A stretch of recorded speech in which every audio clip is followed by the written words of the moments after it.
eu quero agradecer muito pela oportunidade de estar conversando com vocês, tá? De primeira, eu já quero agradecer a Célia e o Denis, o Joelson, porque esse seminário já era para ter acontecido algum tempo atrás, e por alguns motivos que, infelizmente, a gente não consegue controlar, a gente teve que adiar, mas eu agradeço a compreensão de vocês, de terem remarcado para um outro momento. E como o professor Denis comentou, esse trabalho que eu vou apresentar hoje, na verdade, é algo que está em andamento ainda, tá? Mas foi uma colaboração muito interessante, como ela surgiu, né? Foi algo muito assim, do nada, vamos dizer assim. No início, acho até que nós estávamos com um olhar um pouco tímido sobre o poder, o alcance dessa aproximação, mas com o passar do tempo, os resultados foram encaixando, as simulações foram saindo, e, enfim, eu vou contar um pouquinho para vocês, então, sobre o trabalho que a gente fez na investigação do processo de polinização por zumbido em anteras parecidas, utilizando o modelo de bilhar, tá? Bom, eu não posso iniciar esse seminário sem dizer ou agradecer os colaboradores que eu tive para fazer todas as simulações, enfim, tudo que eu utilizei até o momento. No caso, o professor Denis, né, que é um conhecido de todos nós, mas também o professor Vinícius Brito, do Instituto de Biologia, lá da Universidade Federal de Uberlândia, em Minas, e também do Gabriel Lanes, que ele é um aluno de Biologia da Universidade Federal de Uberlândia também, tá? Aqui o professor Denis comentou, eu vou só relembrar um pouquinho, porque eu acho que uma das coisas, esse trabalho ele é legal em diversos sentidos, principalmente como ele nasceu, né? Muitas vezes a gente nunca espera quando as colaborações vão acontecer, e elas acontecem de uma maneira muito maluca, né? Só para contar um pouquinho a história, eu acho que vale a pena. Se eu não me engano, eu estava em 2019, quando o mundo era outro mundo, né? Era um mundo totalmente diferente. Eu estava, acho que, para terminar o meu doutorado, ou tinha acabado de defender, e eu me lembro que o Denis um dia me mandou uma mensagem comentando uma história, né? Relatando que o Vinícius Brito tinha ido para a Unesp em Rio Claro, acho que ele foi dar um seminário ou alguma visita, alguma coisa assim, e no momento, durante a visita dele, ele deu uma corridinha na sala do Denis, apresentou o problema, o professor, com aquele olhar clínico dele, falou, isso é um bilhar, né? E no mesmo instante, eu lembro que o Denis entrou em contato comigo, eu tomei contato com a área, a gente visitou o grupo do professor Vinícius lá em Uberlândia, eles visitaram o nosso também, e a gente falou, poxa, parece interessante, parece legal, vamos lá. Só que, como eu falei, é um trabalho que iniciou em 2019, a gente trabalhou de uma forma bem tranquila, bem light, e agora a gente resolveu juntar todas as peças e acabamos observando algo bem interessante, né?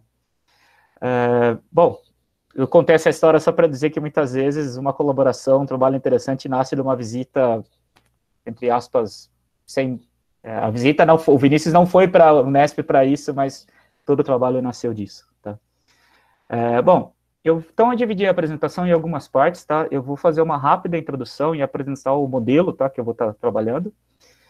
Eu peço até desculpas se eu tiver algum biólogo aqui ou uma pessoa que tenha mais entendimento de biologia que eu, provavelmente todos vocês, mas eu vou fazer só uma rápida introdução sobre a ideia da polinização, tá? Por favor, não fiquem furiosos se eu cometer alguma gafe em relação a isso, tá? Então, eu vou fazer uma rápida introdução sobre o processo da polinização e como nós chegamos ao nosso modelo, que eu acho que talvez seja o grande ponto, talvez um dos grandes pontos desse seminário. Dito isso, eu vou para a parte 2, onde eu vou apresentar algumas simulações numéricas, tá? Não são muitas simulações, mas essas simulações elas são legais porque os resultados que a gente obteve, vamos dizer assim, são resultados que têm uma assinatura da biologia muito interessante, né? E dado a simplicidade do nosso modelo, é algo que chamou bem a atenção, tá? Então, eu vou apresentar basicamente o que a gente submeteu recentemente à publicação, tá? Depois disso, eu vou fazer uma rápida conclusão e apresentar algumas perspectivas, que nem eu comentei, esse trabalho ainda está em andamento, tá? E, por fim, tem algumas referências, caso alguém queira saber mais sobre o assunto, tá? Bom, como introdução e modelagem, eu acho que é interessante a gente falar rapidamente sobre o que é o processo de polinização, né? Aqui, novamente, eu vou tentar explicar bem por cima, tá, gente? Obviamente, é muito mais que isso, mas nós podemos dizer que na biologia, a polinização, ela é, por exemplo, uma técnica de transferir grãos de pólen da antera até o estigma, tá? Esse processo, essa transferência de grãos, ela pode ocorrer por diversas formas, como, por exemplo, através do vento, da água, ou também através de insetos, por exemplo, como acho que todo mundo já pensou na vida em algum momento, ou a primeira coisa que vem na cabeça é a questão das abelhas, né? Esses processos, essa polinização, elas são definidos, por exemplo, como processos abióticos, tá? Que seria, por exemplo, o caso do vento e água, e processos, por exemplo, bióticos, né? Que é envolvendo insetos, abelhas, enfim.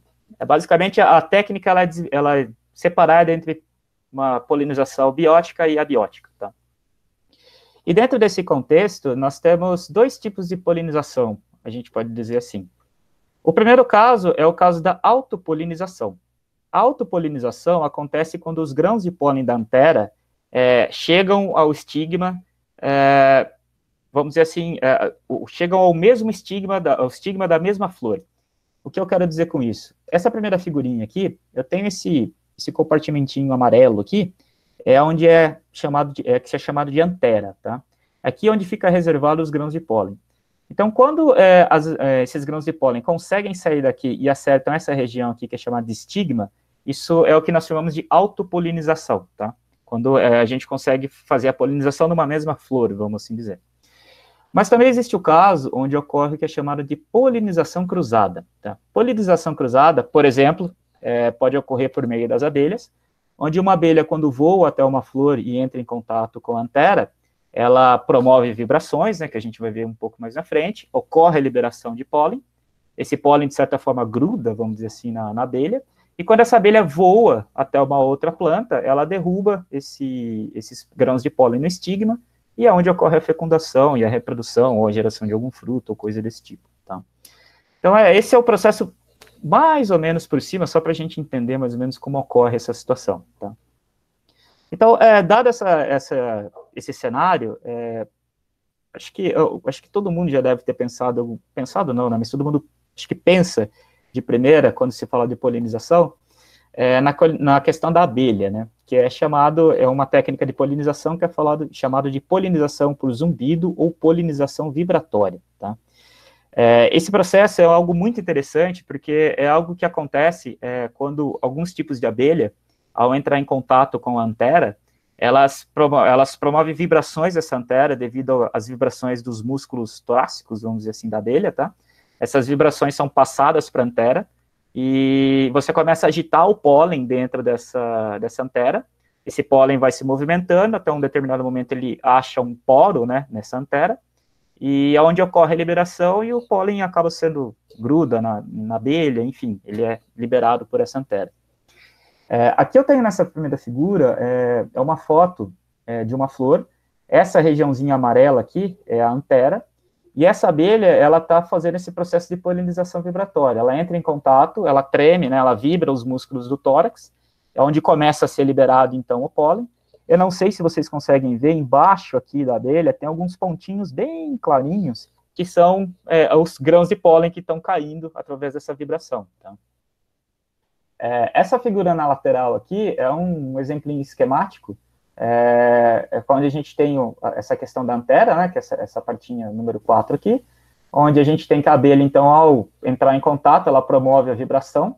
Essa vibração dela produz um som, que é aquele buzz, né, por isso que em inglês é o buzz pollination, né, que é classificado, e essa vibração, então, ela você vai agitar, né, a parede da antera, vai mexer com os grãos de pólen e vai levar à liberação dos mesmos, tá?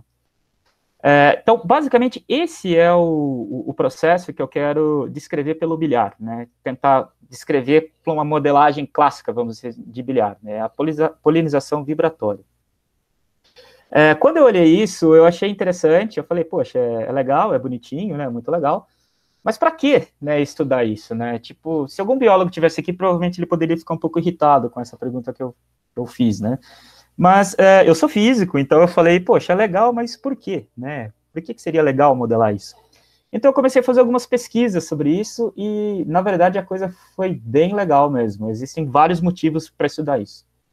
Bom, a primeira coisa que aparece na internet se você joga abelha, polinização, é uma suposta frase do Einstein, onde ele diz que se as abelhas desaparecerem da face da Terra, a humanidade terá apenas mais 4 anos de existência.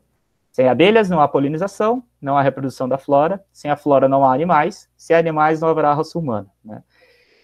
Eu coloquei aqui Albert Einstein, eu coloquei supostamente porque eu procurei bastante a referência de quando ele falou isso ou não, né? Não encontrei nenhuma referência que diz que ele falou e nem que ele não falou, né? Ficou uma coisa assim meio misteriosa. E, querendo ou não, nos dias de hoje está bem difícil saber. Em algumas situações é fácil saber o que o Einstein falou ou não, né? Mas em algumas está realmente complicado.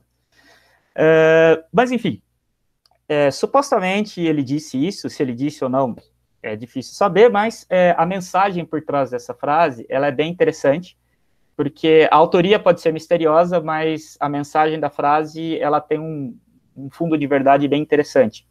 Porque, de fato, existem algumas plantas que a reprodução dela só se dá por meio de polinização, né? E, se eu não me engano, em alguns casos, até por polinização mais próxima, no caso de abelhas mesmo, né? Então, se você tiver uma situação dessa, se houver uma extinção de abelhas, naturalmente você acaba tendo uma extinção de alguns tipos de plantas, enfim. Isso tem, de fato, essa mensagem pode ser um pouco apocalíptica, mas se a gente olhar um pouco com cuidado, ela tem uma mensagem que, de certo ponto, é verdadeira, né? Olhando para isso, eu comecei a estudar um pouco mais, observar, e essa frase também é interessante, porque ela pode ser um pouco apocalíptica, como eu comentei, mas tem alguns contextos que ela também é bem interessante nessa questão da polinização. Por que eu estou falando isso?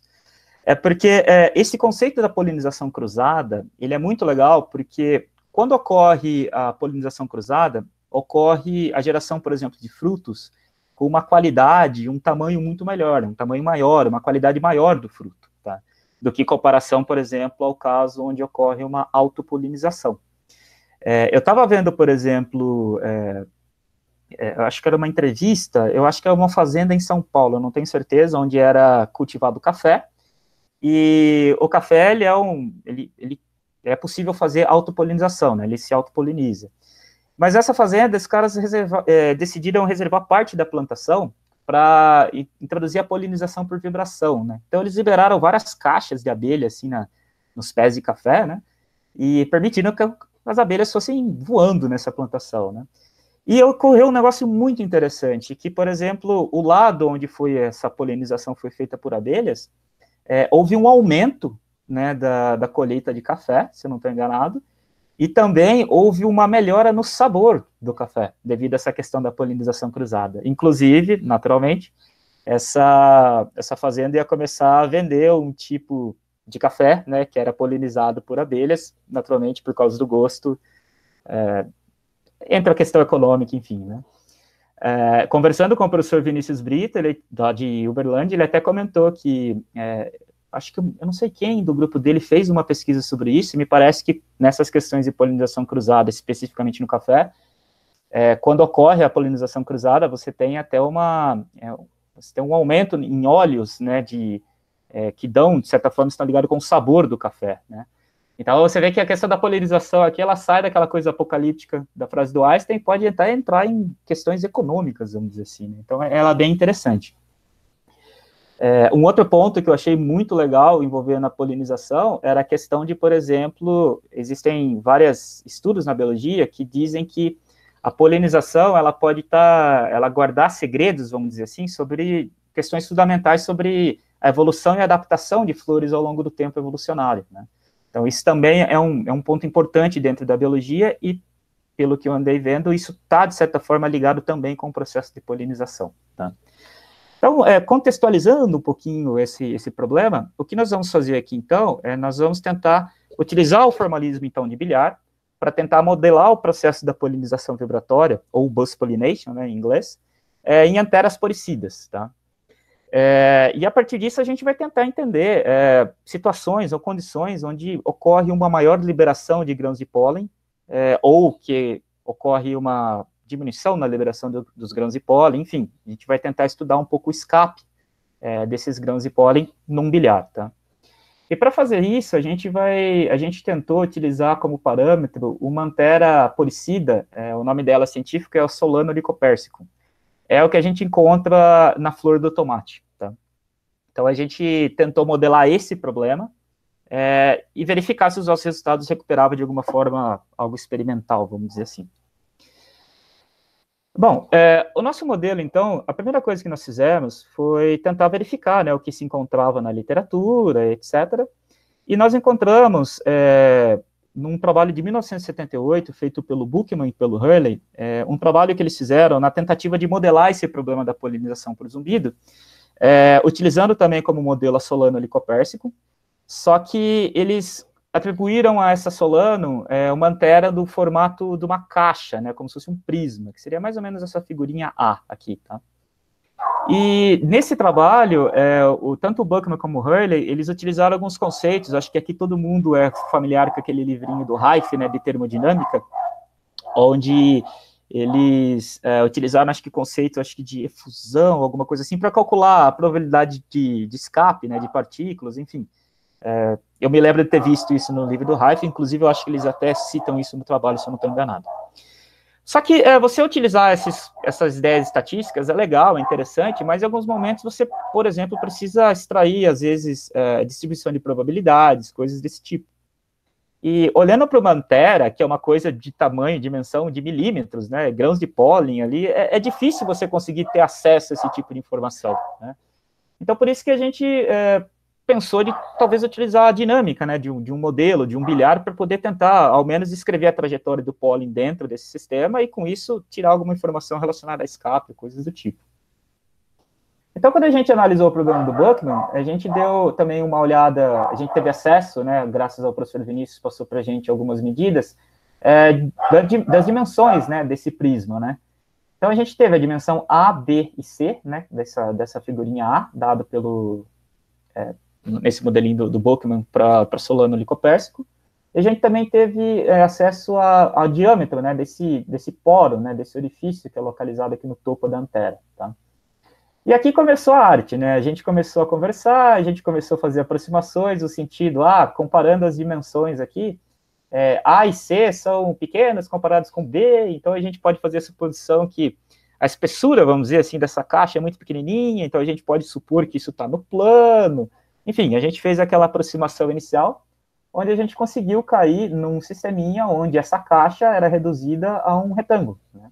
Um retângulo no plano é um bilhar, como acho que todo mundo aqui já deve ter tido contato, ou já viu algum sisteminha de bilhar que o nosso grupo sempre está trabalhando.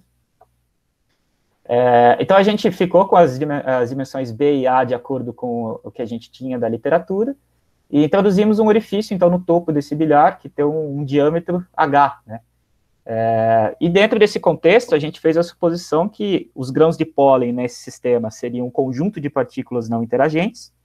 Essas partículas seriam lançadas da base desse bilhar, tá? Elas têm uma determinada velocidade, um módulo de velocidade inicial, e nós também atribuímos um ângulo alfa, que vai dizer, basicamente, para onde a partícula está sendo lançada, né? Vai dar a direção para onde essa partícula vai ser lançada dentro desse bilhar.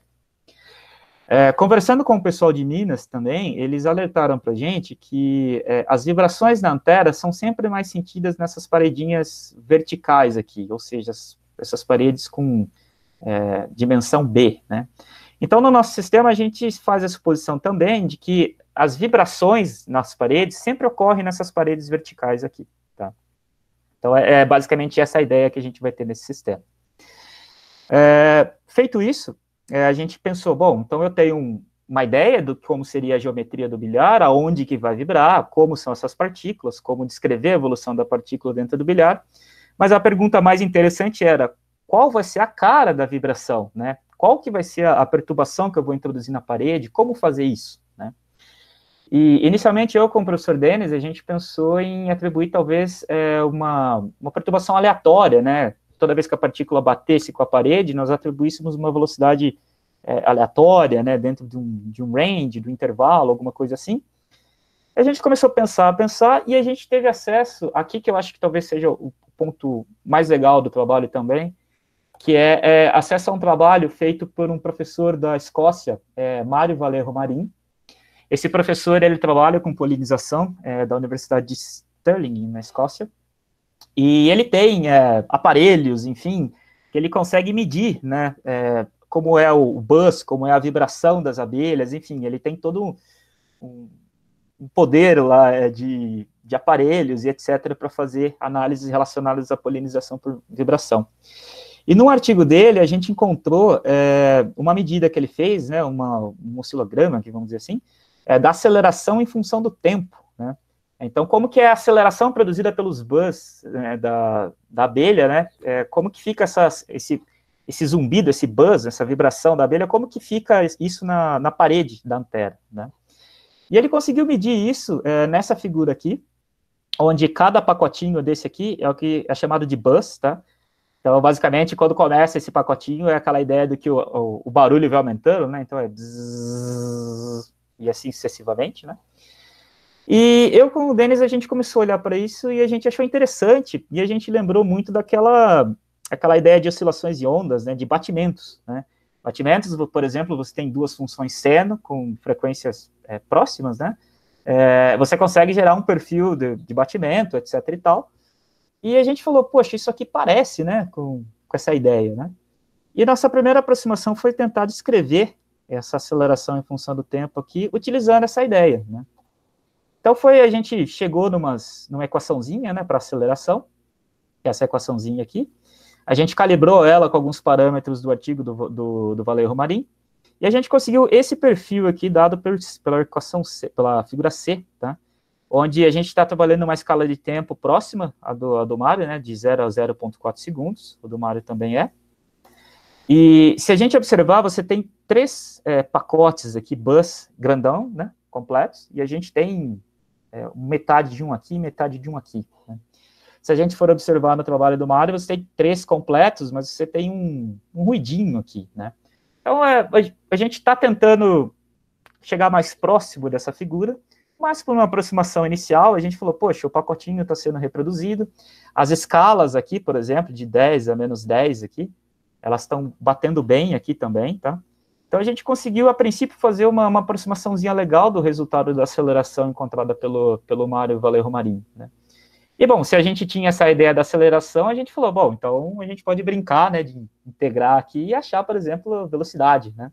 Porque na nossa ideia do bilhar, toda vez que a partícula entra em contato com a parede vai introduzir, né, vai dar uma certa raquetada, entre aspas, assim, na partícula, o que pode alterar a velocidade da partícula de acordo com a forma com essa raquetada da parede, né? Então, a gente encontrou aqui uma expressãozinha que a gente vai adotar aqui como sendo a velocidade da parede, que é essa segunda equação aqui. Aqui a gente, só de novo, né, só para apresentar um pouquinho como é que fica a questão do que foi medido, né, em campo pelo Mário, e aqui o formatinho que a gente encontrou pelas equações de batimento, tá? A gente começou a brincar um pouco com isso, que pareceu, poxa, parece que está legal, interessante e tal. E nesse mesmo trabalho do Mário, ele faz uma análise da velocidade e da aceleração em função da frequência da vibração da abelha, né? E aqui, esse velocidade e aceleração, aqui no artigo dele, ele chama como sendo velocidade de pico e aceleração de pico. Seria o máximo da velocidade, assim, em módulo, vamos dizer assim, experimentado, né, pela abelha, assim, produzido pela abelha de acordo com a frequência que ela vibra. E a gente fez um gráfico utilizando aquela equaçãozinha de batimento, né, para velocidade de pico e aceleração de pico em função das frequências, né, tentando sempre ficar nos ranges do artigo. E é legal que a gente vê que o comportamento encontrado para velocidade de pico e aceleração de pico é bem similar ao encontrado no artigo do Mário, né, inclusive com os valores de parâmetros, né. Aqui esse dA significa o deslocamento, né, amplitude de deslocamento, né, nessa antera, tá, e sempre com os valores tentando calibrar, a gente sempre conseguiu valores bem próximos, né? Então, aparentemente, utilizar essa ideia do batimento é uma boa forma de representar essa vibração da parede dentro do bilhar, tá? Bom, feito isso, então, aparentemente a gente achou uma boa aproximação, né, para descrever a vibração da parede. A gente começou a brincar, então, com as equações usuais, né, de bilhar. A gente atribuiu a posição da partícula x e y, né? Então, a gente vai, iterativamente no tempo, a gente vai acompanhando a evolução disso. Toda vez que ocorre uma colisão, né, da partícula, a gente utiliza a ideia das leis de reflexão, né, para saber como fica a velocidade da partícula. A gente supõe que existe uma componente tangencial e normal, né, ao ponto de colisão. E também utilizando aquelas ideias de referencial não inercial, aquela descrição toda, que acho que todo mundo aqui já deve ter visto em algum momento, a gente encontra que a velocidade da partícula na componente tangencial e normal após a colisão é dado por essas duas expressões aqui, tá? Aqui eu introduzi um coeficiente xi e um kappa, que na minha ideia era para simular uma espécie de uma dissipação agindo no sistema. Mas essa primeira situação eu vou considerar que as colisões são elásticas, tá? Então, tanto que xi e kappa são iguais a 1, tá? Então, feito isso, eu tenho, por exemplo, as velocidades em componentes, eu posso extrair o módulo da velocidade com essa expressão aqui, e o alfa é n mais 1, que seria o ângulo de saída, né, da partícula após a colisão, com algumas relações geométricas é possível a gente encontrar essa expressão aqui. Tá? Então, basicamente, essa foi a receita, vamos dizer assim, que a gente utilizou para tentar modelar o bilhar, né? Como a gente conseguiu chegar nessa geometria retangular, como que a gente pensou de uma forma de atribuir, né, uma vibração na parede, que a cada colisão da partícula com a parede rebate a partícula com uma certa velocidade, né, então como que fica essa variação da velocidade dependendo quando a partícula bate. E a gente sempre tentou calibrar os nossos sistemas próximo do que é visto de forma experimental, desde as dimensões da Solano Nicopérsico, para gerar a geometria do bilhar, assim como a característica vibracional, vamos dizer assim, da abelha, olhando para a abelha do tipo bombos terrestres, tá? Então, basicamente, foi essa a ideia que a gente utilizou nessa modelagem. Bom, considerando isso, então, eu vou entrar nas simulações numéricas. São poucas simulações que eu vou demonstrar aqui, tá? Só que são simulações que têm, como eu falei antes, têm assinaturas bem interessantes do ponto de vista biológico, tá? Bom, essas simulações, elas foram feitas da seguinte forma. Primeiro, para tentar verificar, né, se o nosso sistema, para calibrar o nosso sistema, vamos dizer assim, né, bom, ele está, quão próximo ele está, quão longe, né, ele pode estar de observações experimentais, a gente utilizou um trabalho do Rosida Nadai, onde ele estudou essa questão da liberação de grãos de pólen em anteras florecidas do tipo Solano Nicopérsico, com diversas frequências e deslocamentos, enfim, ele utilizou vários parâmetros, né, vários ranges dessas quantidades, e analisou como ficava a extração de pólen nessas situações, né.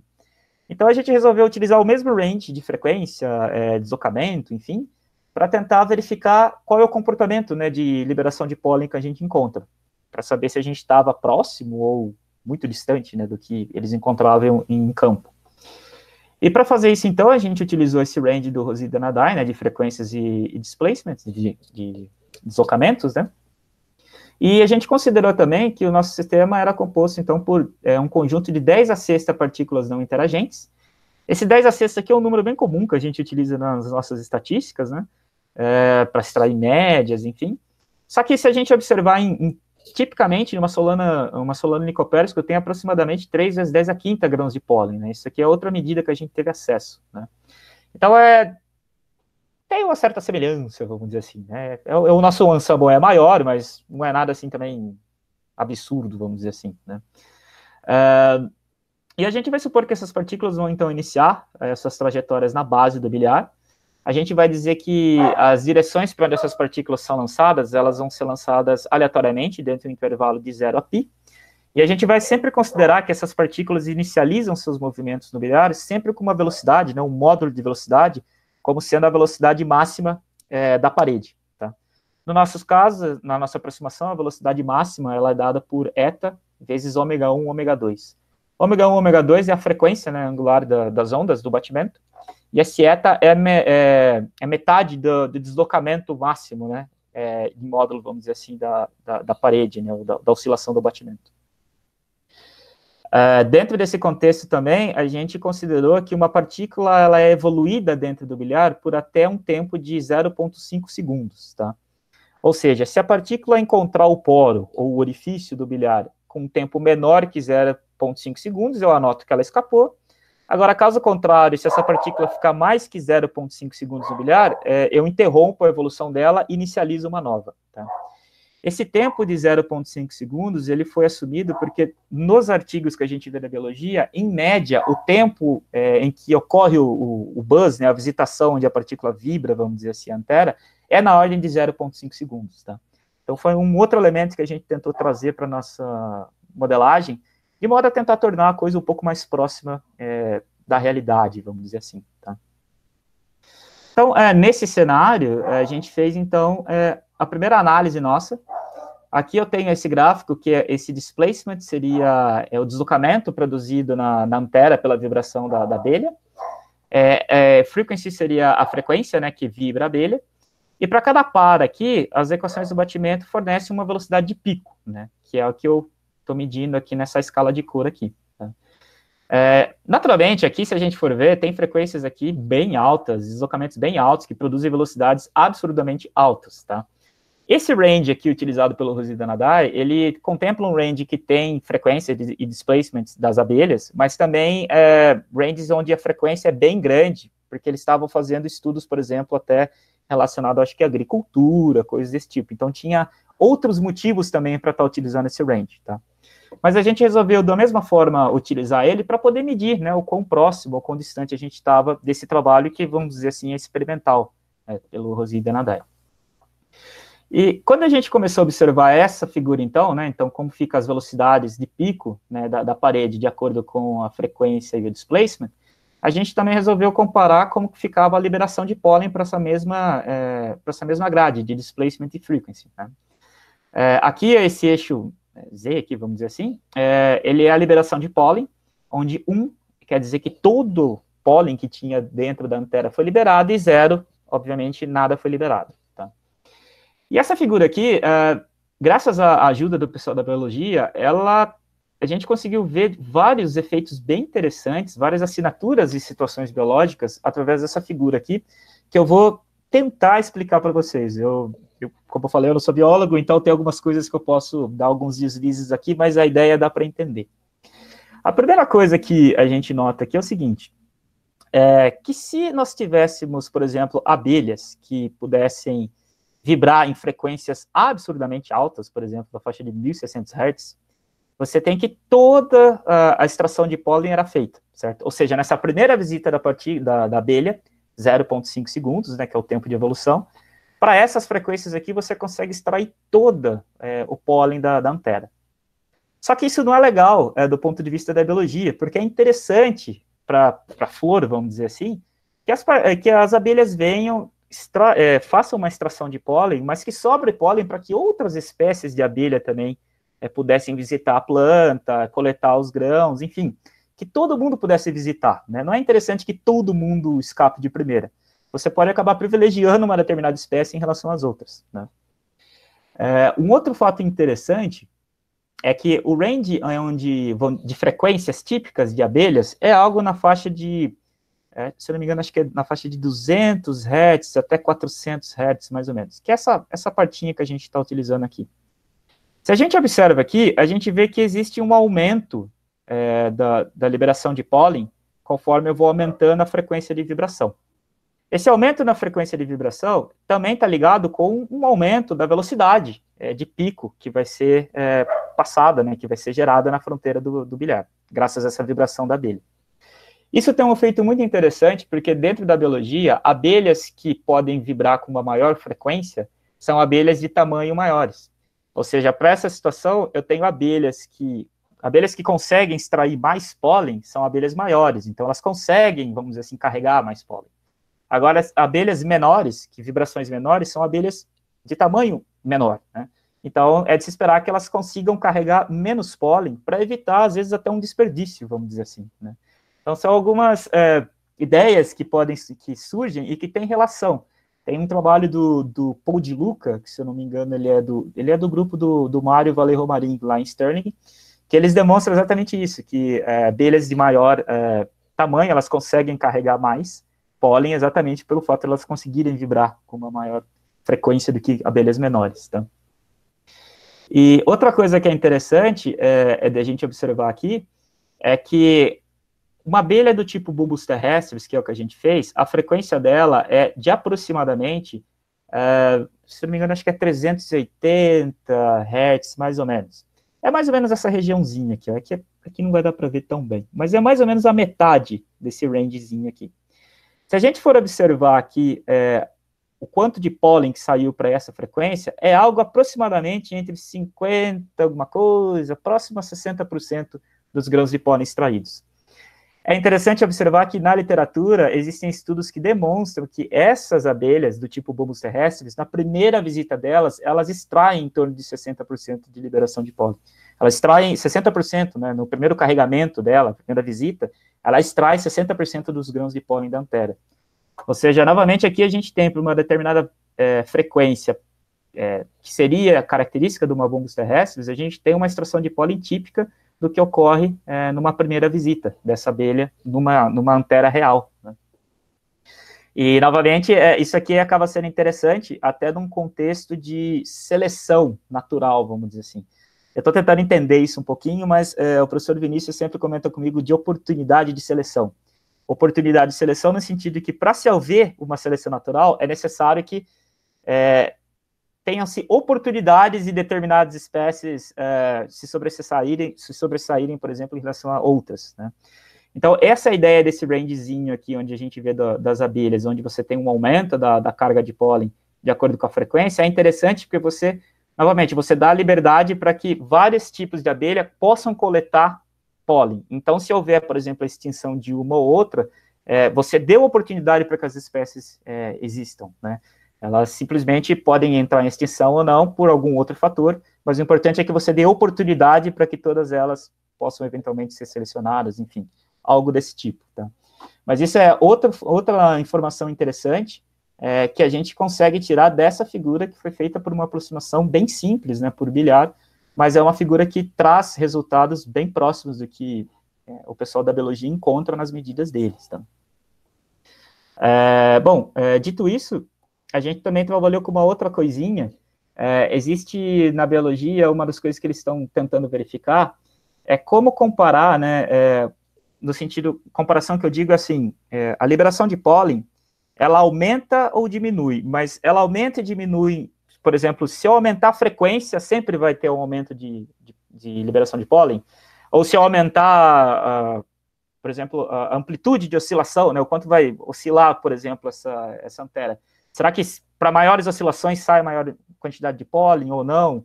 Ou seja, com qual quantidade eu posso comparar o comportamento da liberação de pólen? Tipo, se isso aqui aumentar, o pólen realmente vai aumentar, né, a liberação.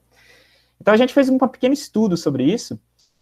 Por exemplo, a gente mediu a liberação de pólen, por exemplo, se eu aumentar a frequência, se eu aumentar, por exemplo, a amplitude de oscilação, vamos dizer assim, da parede, ou até mesmo a aceleração produzida.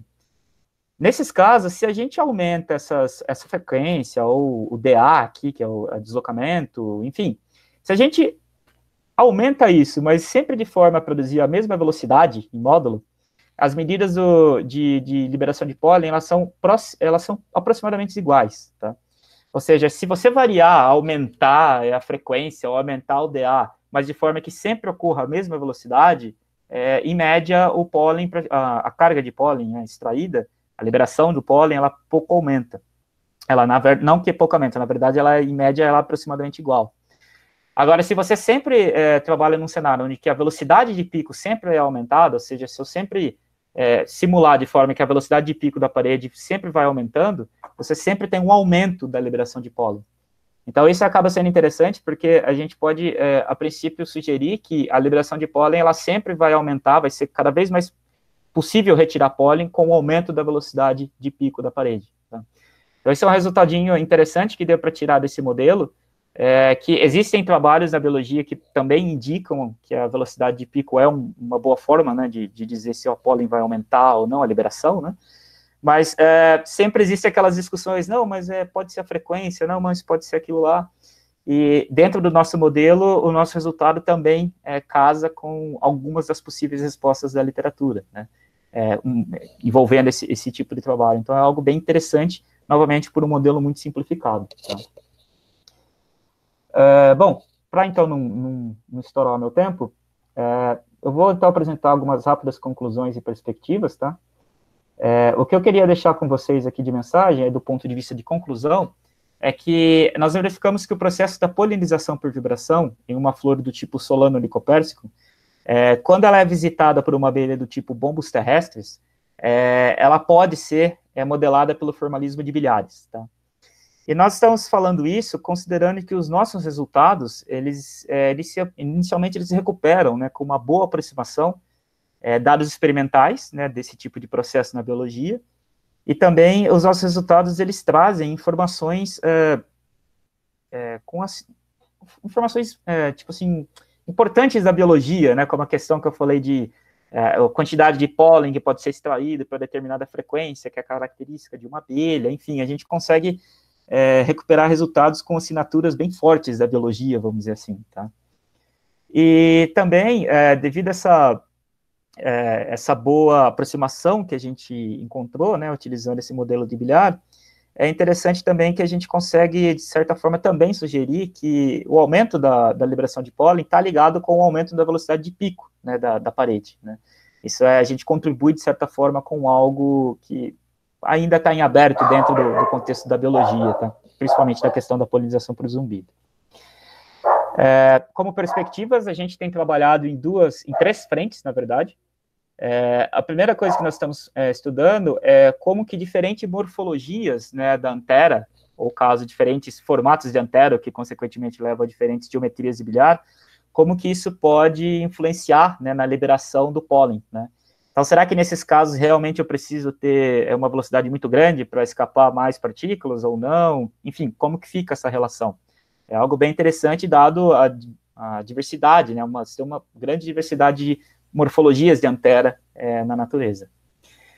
Um segundo ponto também é verificar como essas morfologias, elas influenciam, por exemplo, no jato liberado de pólen, né? Porque a partir do momento que a abelha pousa na antera e ela promove as vibrações, esse pólen, quando ele atinge, né, o poro, é liberado como se fosse uma espécie de um jato de pólen. E para algumas morfologias, esse jato é mais concentrado, e para outras morfologias, ele é mais espalhado, né? Então, nós também estamos tentando verificar como que essas geometrias podem influenciar, né, no formato que esse jato de pólen é dado. E, por último, nesse modelo que eu apresentei, nós fazemos a consideração que a partícula está livre dentro do bilhar, né? Mas a gente está pensando também na possibilidade de introduzir algum tipo de viscosidade dentro do bilhar, uma força de arrasto, alguma coisa desse tipo, de modo que isso acaba interferindo a trajetória, você modifica a trajetória das partículas do bilhar, né? E isso pode afetar também a forma como a liberação de pólen é dada, tá? Isso é interessante porque eu estava num seminário um tempo atrás, do pessoal da biologia, e foi comentado que, por exemplo, diferentes épocas do ano, a extração do pólen muda, né, a quantidade. Isso pode estar ligado, por exemplo, com umidade do ar e coisas desse tipo. Então, a gente brincar com essa ideia da viscosidade pode trazer algum resultado relacionado a isso. Enfim, a gente pode tentar verificar se pode ter alguma relação com esse tipo de situação, tá? Bom, como referências, então, todas as referências da apresentação, eu coloquei elas aqui, mas eu destaco em vermelho essas duas aqui. Essa primeira aqui é do Mário Valerro Marim, e essa é do Buckman, tá? Essa do Buckman foi a primeira aproximação de modelagem, vamos dizer, dessa polinização vibratória, tá? Que a gente utilizou. Mas, em especial, eu destaco essa segunda referência aqui do Mário, que é basicamente um review sobre polinização por zumbido, e é muito bom mesmo esse artigo, é muito legal mesmo, tá? E em azulzinho aqui, a gente humildemente submetemos esse resultado na Physics Review, né? E estamos aí aguardando o parecer dos referis, né? Vamos ver se eles gostam do que a gente fez. Bom, para terminar, então, aqui vai um agradecimento, né, às universidades que sempre nos ajudam, né? No meu caso, a Unifesp, a Unesp, do professor Denis, e a Universidade Federal de Uberlândia, lá em Minas. E também um agradecimento às agências, né, que nos ajudam, né, financeiramente, no caso, a nossa FAPESP, a CAPES e a CNPq, né? Bom, do mais é isso, espero que vocês tenham gostado e que tenha sido minimamente interessante. Obrigado.